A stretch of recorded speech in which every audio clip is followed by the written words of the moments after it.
So what's up mga ka-action, mga kakamping, no, muli naman po tayo nagbabalik sa ating panibagong video, panibagong reaction mga ka-action, mga kakamping.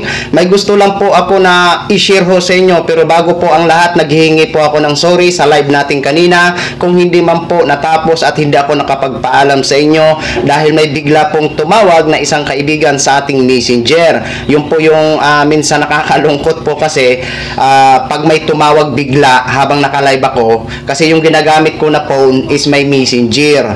Kaya pag may tumawag, automatic patay talaga ang ating live. Kaya pagpasensyahan nyo na po mga ka-action, mga kakamping ha. So dito po mga ka-action, may gusto lang po ako na i-share sa inyo. Isa po itong welcome message dito kay former Vice President Leni Robredo, ngayong elect ng mayor ng Naga City. Ayan, na kung saan may welcome message po siya dito sa isang Ateneo Dinaga commitments exercises. So ito po, maikli lang po ang kanyang naging mensahe, siguro nasa 3 minutes. So panoorin na po natin ito mga ka-action, mga kakamping.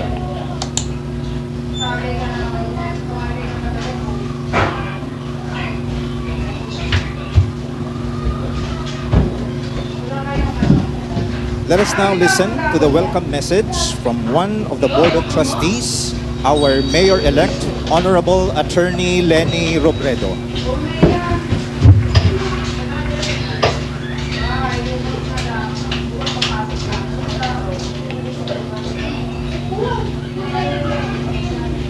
Father Ari and the rest of the Ateneo family, dear graduates, parents, marahay na hapon sa Itugabos.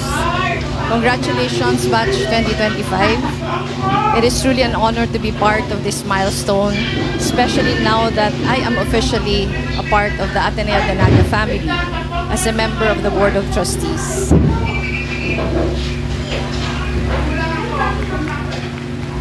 I join Father Ari and the rest of the board in the collective pride that we feel as we watch you emerge from this important chapter of your lives. As Ateneans from the Bicol region, we trust that once you are out of the comforts of this campus, you will continue to live by the values you were taught. First, Magis, the restless pursuit of what is more, what is better, what is deeper, for the greater glory of God, for something much more beyond ourselves.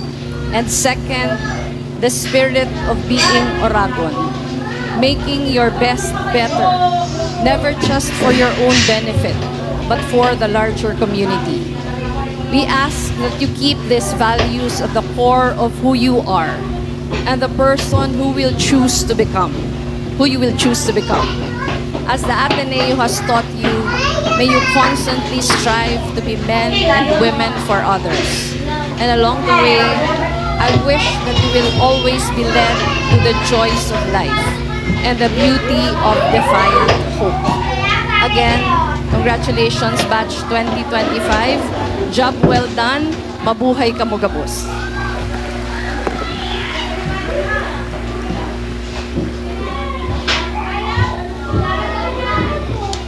So, yun po yung maikli na naging message ni former Vice President Leni Robredo sa mga graduates, no? Dito sa Ateneo Dinaga. Ayan. Ako din, binabati ko po kayo ng congratulations.